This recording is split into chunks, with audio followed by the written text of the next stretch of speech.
Well, hello everybody. This is Dr. Turner. We are continuing with our reading of the New Testament in 90 days. We are reading 1 Corinthians chapters 7, 8, and 9 today from the New International Version. So let's get started. Chapter 7. Now for the matters you wrote about. It is good for a man not to have sexual relations with a woman. But since sexual immorality is occurring, each man should have sexual relations with his own wife, and each woman with her own husband. The husband shall fulfill his marital duty to his wife, and likewise the wife to her husband. The wife does not have authority over her own body, but yields it to her husband. In the same way, the husband does not have authority over his own body, but yields it to his wife. Do not deprive each other, except perhaps by mutual consent and for a time, so that you may devote yourselves to prayer. Then come together again, so that Satan will not tempt you because of your lack of self-control.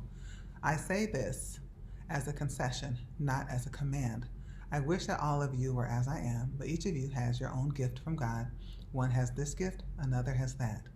Now to the unmarried and the widows I say, it is good for them to stay unmarried as I do, but if they cannot control themselves, they should marry. For it is better to marry than to burn with passion. To the married I give this command, not I, but the Lord. A wife must not separate from her husband, but if she does, she must remain unmarried or else be reconciled to her husband, and a husband must not divorce his wife. To the rest I say this, I, not the Lord. If any brother has a wife who is not a believer and she is willing to live with him, he must not divorce her. And if a woman has a husband who is not a believer and he is willing to live with her, she must not divorce him. For the unbelieving husband has been sanctified through his wife, and the unbelieving wife has been sanctified through her believing husband. Otherwise your children would be unclean, but as it is, they are holy. But if the unbeliever leaves, let it be so. The brother or the sister is not bound in such circumstances. God has called us to live in peace. How do you know, wife, whether you will save your husband, or how do you know, husband, whether you will save your wife? Nevertheless, each person should live as a believer in whatever situation the Lord has assigned to them, just as God has called them. This is a rule I lay down in all the churches.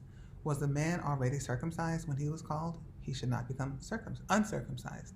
Was the man uncircumcised when he was called? He should not be circumcised. Circumcision is nothing and uncircumcision is nothing. Keeping God's command is what counts. Each man should remain in the situation they were in when God called them. Were you a slave when you were called? Don't let it trouble you. Although if you can gain your freedom, do so. For the one who was a slave when called to faith is the Lord, in the Lord, is the Lord's freed person. Similarly, the one who was free when called is Christ's slave. You were bought at a price. Do not become slaves of human beings. Brothers and sisters, each person as responsible to God should remain in a situation they were in when God called them. Now about virgins. I have no command from the Lord, but I give a judgment as one who by the Lord's mercy is trustworthy. Because of the present crisis, I think that it is good for a man to remain as he is. Are you pledged to a woman? Do not seek to be released. Are you free from such a commitment? Do not look for a wife.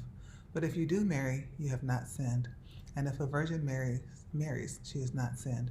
But those who marry will face many troubles in this life, and I want to spare you this. What I mean, brothers and sisters, is that the time is short.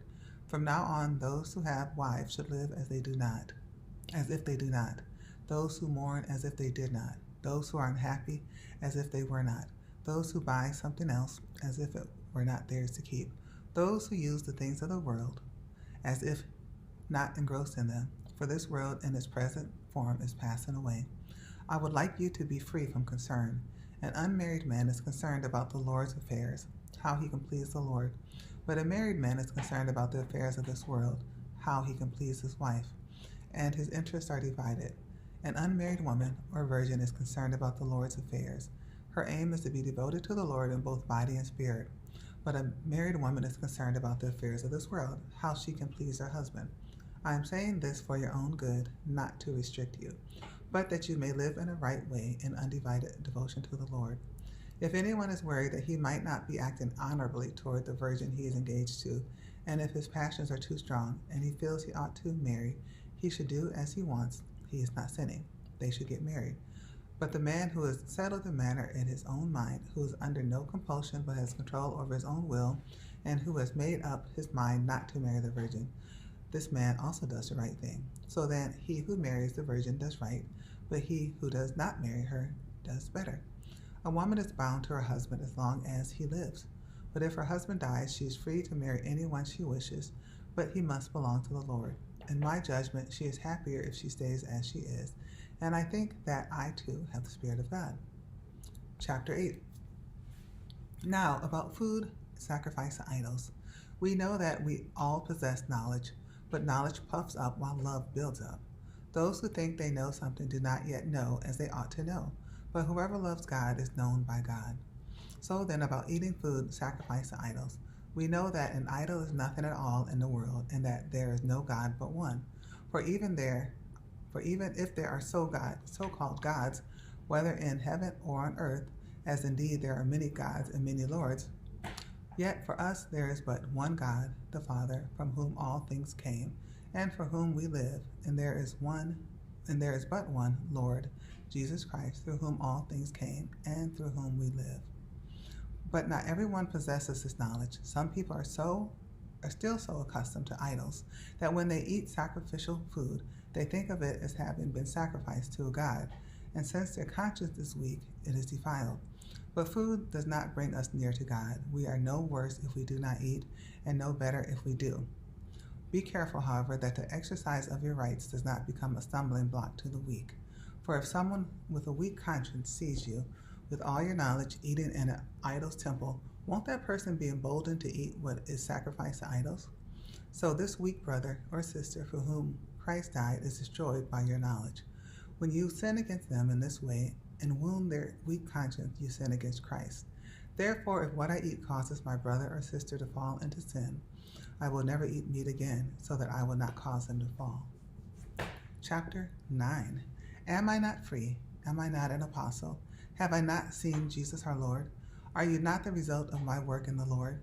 Even though I may not be an apostle to others, surely I am to you, for you are the seal of my apostleship in the Lord. This is my defense to those who sit in judgment on me. Don't we have the right to food and drink? Don't we have the right to take a believing wife along with us, as do the other apostles and the Lord's brothers and Cephas? Or is it only I and Barnabas who lack the right to not work for a living? Who serves as a soldier at his own expense? Who plants the vineyard and does not eat its grapes? Who tends a flock and does not drink the milk? Do I say this merely on human authority? Doesn't the law say the same thing? For it is written in the law of Moses, do not muzzle an ox while it is treading out the grain. Is it about oxen that God is concerned? Surely he says this for us, doesn't he? Yes, this was written for us, because whoever plows and threshes should be able to do so in the hope of sharing in the harvest. If we have sown spiritual seed among you, is it too much if we reap a material harvest from you? If others have this right of support from you, shouldn't we have it all the more? But we do not use this right. On the contrary, we put up with anything rather than hinder the gospel of Christ. Don't you know that those who serve in the temple get their food from the temple, and that those who serve in the altar share in what is offered on the altar? In the same way, the Lord has commanded that those who preach the gospel should receive their living from the gospel. But I have not used any of these rights, and I am not writing this in a hope that you will do such things for me, for I would rather die than allow anyone to deprive me of this boast. For when I preach the gospel, I cannot boast, since I am compelled to preach. Woe to me if I do not preach the gospel. If I preach voluntarily, I have a reward. If not voluntarily, I am simply discharging the trust committed to me. What then is my reward? Just this, that in preaching the gospel I may offer it free of charge, so not make full use of my rights as a preacher of the gospel.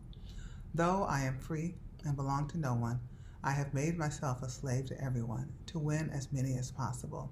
To the Jews I became like a Jew, to win the Jews. To those under the law I became like one under the law, though I myself am not under the law, so as to win those under the law.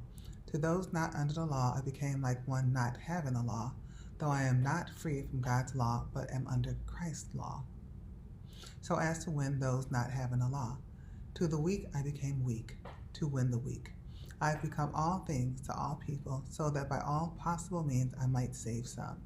I do all this for the sake of the gospel, that I may share in its blessing. Do you not know that in a race all the runners win, or all the runners run, but only one gets the prize. Run in such a way as to get the prize. Everyone who competes in the games goes into strict training. They do it to get a crown that will not last, but we do it to get a crown that will last forever. Therefore, I do not run like someone running aimlessly. I do not fight like a boxer beating the air.